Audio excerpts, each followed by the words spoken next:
بسم اللہ الرحمن الرحیم۔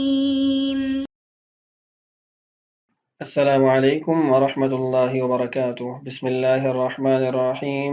عزیز طلبہ، امید ہے آپ سب خیریت سے ہوں گے۔ آج کی اس ویڈیو کے اندر ہم سبق نمبر 35 کا بقیہ حصہ پڑھیں گے۔ ہمارا آج کا پہلا عنوان ہے النہی المعروف المؤکد بالنون الخفیفہ، نہی معروف مؤکد بانون خفیفہ۔ گردان دیکھیے، لا یرمین، لا یرمن، لا ترمین، لا ترمن، لا ترمن، لا ارمین، لا نرمین۔ اس کے بعد ہے النہی المجہول المؤکد بالنون الخفیفہ، نہی مجہول مؤکد بانون خفیفہ۔ لا یرمین، لا یرمغن الی الاخیر، گردان اسی نہج پہ پڑھی جائے گی، مثل الامر المجہول، جیسے امر مجہول بانون خفیفہ کی گردان ہم نے پڑھی ہے۔ اس کے بعد اس میں فاعل ہے اسم الفاعل، رام رامیان رامون، رامیۃ رامیتان رامیات۔ کیا تعلیل ہوئی؟ الاعلال لم يقع شيء من التعليل في هذه الصيغ إلا في رام ورامون، ففي رام سكنت الياء لثقل الضمة عليها ثم سقطت لاجتماع الساكنين الياء والتنوين۔ کہہ رہے ہیں کہ ان صیغوں کے اندر اور تو کوئی تعلیل نہیں ہوئی، البتہ صیغہ رامن اور رامونہ کے اندر تعلیل ہوئی ہے۔ صیغہ رامن کے اندر تعلیل یہ ہوئی کہ اس کی یا کو ساکن کیا گیا، اس لیے کہ ضمہ یا پر ثقیل ہے، اس کے بعد اس کو ساقط کر دیا گیا اجتماع ساکنین کی وجہ سے کہ یا ساکن اور تنوین ساکن اکٹھے ہو گئے۔ اس کے اندر قاعدہ یدعو ارمی کی شق جاری ہوئی۔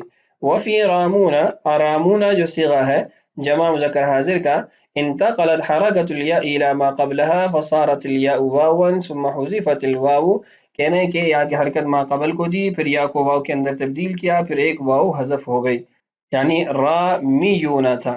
یا کی حرکت ما قبل کو منتقل ہوئی، پھر یا کو واو میں تبدیل کیا، پھر پہلے واو ساکن کو حذف کر دیا گیا۔ آگے اس میں مفعول کی گردان ہے اسم المفعول، مرمی مرمیان مرمیون مرمیۃ مرمیتان مرمیات۔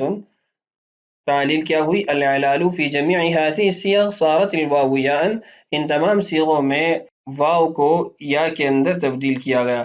ثم ادغمت الیاء فی الیاء، پھر یا کو یا کے اندر تبدیل کیا گیا، یعنی اصل میں تھا مرمویون، واو کو یا کے اندر تبدیل کیا گیا اور پھر اس یا کو یا کے اندر ادغام کیا گیا۔ وبدل الضمۃ ما قبلها بالکسرۃ طبقا لقاعدہ سید، پھر جو ضمہ اس سے قبل موجود تھی اس کو کسرہ کے اندر تبدیل کیا، اس صیغے کے اندر قاعدہ سید و مرمی جاری ہوا۔ یہاں تک تو ناقص یائی کی گردان کا بیان تھا۔ اس کے بعد ناقص واوی کی گردان کا بیان ہے الناقص الواوی من سمع یسمع، سمع یسمع سے ناقص واوی کی گردان، مثل الرضا والرضوان، مادہ ہے الرضا والرضوان، اس کا مطلب ہے الفرح والاختیار، راضی ہونا، خوش ہونا، چناؤ کرنا۔ تصریفہ گردان دیکھیے، رضی یرضى رضا ورضوانا فهو راض، ورضی یرضى رضا ورضوانا فذاك مرضی۔ الامر منه ارضى والنهي عنه لا ترضى، والظرف منه مرضا والآلة منه مرضا ومرضات ومرضاء، وتثنيتهما مرضيان ومرضيان، والجمع منهما مراض ومراضي، وأفعل التفضيل المذكر من أرضى والمؤنث منه رضيا، وتثنيتهما أرضيان ورضيان، والجمع منهما أرضون وأراض ورضا ورضيات۔ یہ مکمل صرف صغیر تھی، آئیے اس کے اندر ہونے والی تعلیل دیکھتے ہیں۔ الاعلال تعلیل، قد كان الاعلال في صيغ هذا الباب كمثل اعلال دعي ويدعى، کہہ رہے ہیں کہ ان تمام صیغوں کے اندر دعیہ و یدعا والی تعلیلات ہوئی ہیں، یعنی ماضی معلوم مجہول کے صیغوں کے اندر دعیہ قاعدہ جاری ہوا، اور مضارع معلوم مجہول کے اندر اور اس جیسی دیگر جو صیغے ہیں، یعنی نفی جہت بلم اور نفی تاکید بلن، دیگر جو صیغے ہیں ان کے اندر قاعدہ یدعا جاری ہوا ہے۔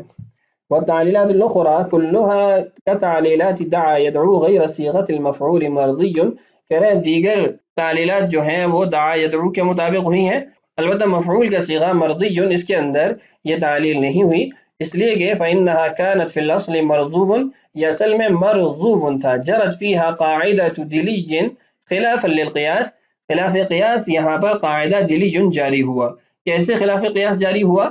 اس لیے کہ قاعدہ دلی کے اندر ہم نے کہا تھا کہ کلمہ کا وزن فعول ہونا چاہیے، یہاں فعول نہیں ہے بلکہ مفعول ہے، تو اس لیے خلاف قیاس یہاں پر قاعدہ جاری ہوا ہے۔ اس کے بعد ہے ناقص یائی سمع یسمع سے. الناقص الیائی من سمع یسمع، ناقص یائی سمع یسمع سے اس کا مادہ ہے الخشیہ، جس کا مطلب ہے الخوف، ڈرنا. تصریف گردان خشیہ یخشى خشیة فهو خاش، وخشی یخشى خشیة فذاك مخشی. الأمر منه اخشى والنهي عنه لا تخشى والظرف منه مخشا والآلة منه مخشا. تعليل کیا ہوئی؟ الإعلال جرى إعلال رمي ويرمى في أفعال هذا الباب، والصرف الصغير إلى الأخير كمثل رمى يرمي. رمي ويرمى والی تعلیلات اس باب کے افعال کے اندر ہوئی ہیں، اور صرف صغیر آخر تک رما یرمی کی طرح ہی پڑھی جائے گی. یعنی اس میں فاعل، مفعول، ظرف، اعلیٰ اور تفضیل کے صیغے وہ رما یرمی کی طرح ہی آئیں گے. مثلا خاشن اس میں فاعل کا صیغہ ہے، تو رامن یہ اس میں فاعل کا صیغہ اسی کے مطابق ہے. مخشیٌ مرمیٌ، مخشن مرمن، اخشا ارما، خشیہ رمیا. ابھی تمام صیغے یکساں ہیں، ایک جیسے ہیں، تو اس میں فاعل، مفعول، ظرف، اعلیٰ اور تفضیل کے صیغوں کے اندر یکساں تعلیلات ہوں گی. جو رما یرمی کے اندر ہم پڑھ چکے ہیں وہ تمام تعلیلات یہاں پر ہوں گی. تو ہمارا سبق نمبر 35 مکمل ہو گیا. اگلی ویڈیو میں انشاءاللہ اس سبق سے متعلق ہم مشق حل کریں گے. اللہ تعالیٰ سے دعا ہے اللہ تعالیٰ ہمارے لیے اسباق کی تکمیل آسان فرمائے. اللہ تعالیٰ ہم سب کا حامی و ناصر ہو. السلام علیکم ورحمۃ اللہ وبرکاتہ.